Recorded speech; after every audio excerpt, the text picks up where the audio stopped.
आप सभी विश्वासियों को जयसु। आज का सुसमाचार सन लूकस के अध्याय 11 वाक्यांश 47 से 54 से लिया गया है। यीशु ने कहा, धिक्कार तुम लोगों को, क्योंकि तुम नबियों के लिए मकबरे बनवाते हो, जबकि तुम्हारे पूर्वजों ने उनकी हत्या की। इस प्रकार तुम अपने पूर्वजों के कर्मों की गवाही देते हो और उनसे सहमत भी हो, क्योंकि उन्होंने तो उनकी हत्या की और तुम उनके मकबरे बनवाते हो। इसलिए ईश्वर की प्रज्ञा ने यह कहा, मैं उनके पास नबियों और प्रेरितों को भेजूंगा। वे उनमें कितनों की हत्या करेंगे और कितनों पर अत्याचार करेंगे। इसलिए संसार के आरंभ से जितने नबियों का रक्त बहाया गया है, हाबिल के रक्त से लेकर जकरियस के रक्त तक, जो वेदी और मंदिर गर्भ के बीच मारा गया था, उसका हिसाब इसी पीढ़ी को चुकाना पड़ेगा। मैं तुमसे कहता हूँ, उसका हिसाब इसी पीढ़ी को चुकाना पड़ेगा। शास्त्रियों, धिक्कार तुम लोगों को, क्योंकि तुमने ज्ञान की कुंजी ले ली। तुमने स्वयं प्रवेश नहीं किया और जो प्रवेश करना चाहते थे उन्हें रोका।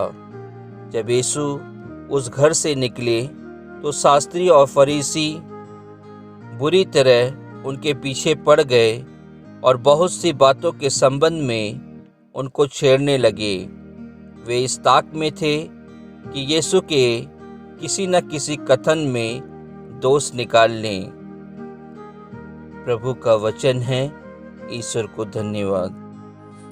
सभी विश्वासियों को जय यीशु। प्रभु कहते हैं, मार्ग, सत्य और जीवन मैं हूँ। मुझसे होकर गए बिना कोई पिता के पास नहीं आ सकता। प्रिय विश्वासियों, आज के सुसमाचार में हम पढ़ते हैं कि यीशु शास्त्रियों को धिक्कारते हैं, क्योंकि उन्होंने ईश्वर के राज्य के सभी रास्तों को बंद कर दिया था। उनका मानना था कि ईश्वर और उनके नियमों को जानने का अधिकार केवल उन्हें ही दिया था। इसलिए वे हमेशा अपने कार्यों और तरीकों से धार्मिक रीति रिवाजों के नियमों को लोगों पर थोपा करते थे। ईश्वर के 10 आज्ञाओं का उन्होंने कई मतलबी अर्थ निकालकर ईश्वर को अन्यायी न्यायकर्ता के रूप में लोगों के सामने पेश किया। गलत संदेश के द्वारा उन्होंने लोगों की इच्छा को मार डाला। वे ना तो खुद ही ईश्वर के राज्य की ओर अभिमुख थे और ना ही विश्वासी जनता को ईश्वर की ओर आने का कोई भी मौका नहीं देते थे। क्रिस्त में प्रिय विश्वासियों, अक्सर हम अपने समाज में देखते हैं कि कई विश्वासी भाई बहन अपने बुरे कार्यों को छोड़कर प्रभु की ओर मुड़ता है तो प्रभु के कार्यों को करने के लिए आगे बढ़ता है, तो कोई ना कोई व्यक्ति ढोंगी फरीसियों और शास्त्रियों के रूप लेकर उनके जीवन में रुकावट लाते हैं और कई तरीकों से ज्ञान की बातों को बताकर समझाकर उन्हें प्रभु के जीवन में प्रवेश करने नहीं देते हैं, क्योंकि वे खुद एक भटकी हुई भेड़ों की तरह इधर उधर घूमते फिरते रहते हैं कि किसको फाड़ खाएं। क्रिस्त में प्रिय विश्वासियों, आज हम प्रत्येक विश्वासियों से एक प्रश्न पूछा जा रहा है। हम विभिन्न रूपों में समझदार तो हैं, पर क्या यह समझदारी हमें सब बातों में नम्र बनाती है? जब कोई अच्छा पल यानी हमारे जीवन में नया मार्ग दिखाई देता है, तो क्या हम उस नए जीवन की ओर मुड़ते हैं या पाने की इच्छा रखते हैं या नहीं? या उन शास्त्री और फरीसियों की तरह प्रज्ञा, ज्ञान बुद्धि पाने के बावजूद भी बुराइयों में पड़े रहते हैं। आज के अंधकारमय जीवन में भटकना चाहते हैं। आइए हम प्रभु से प्रार्थना करें कि हे प्रभु, हम सभी को निरंतर प्रार्थनाओं के द्वारा, वचन पढ़ने के द्वारा आपकी ओर अभिमुख होने का वरदान दीजिए। प्रभु हम सभी को आशीष दे। आमीन।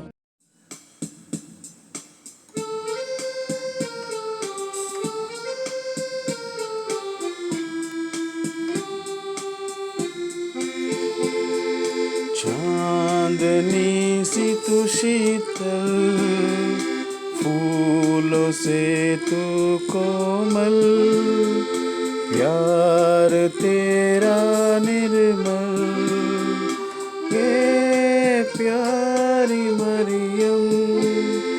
चांदनी सी तू शीतल, फूलों से तू कोमल, प्यार तेरा निर्मल, हे प्यारी मरियम।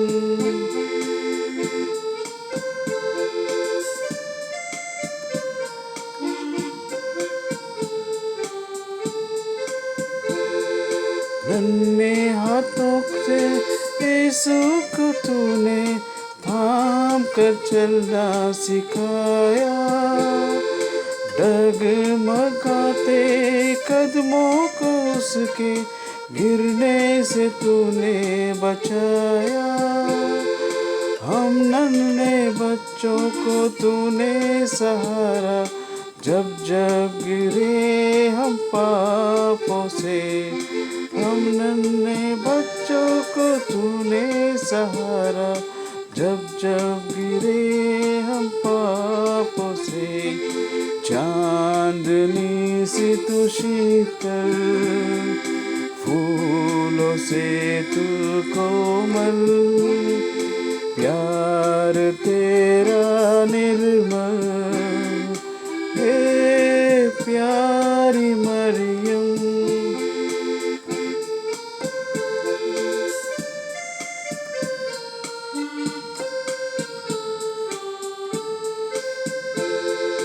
कलवारी की राह में तूने यीशु का साथ निभाया, जितनी भी ममता यीशु के लिए सब तूने उस पर बहाया। शांति और प्रेम इस जग में फैले, इतनी कृपा तू करना माँ। शांति और प्रेम इस जग में फैली, इतनी कृपा तू करना माँ। चांदनी सी तू शीतल, फूलों से तू कोमल, प्यार तेरा निर्मल, हे प्यारी मरियम। चांदनी सी तू शीतल, फूलों से तू कोमल, प्यार तेरा निर्मल,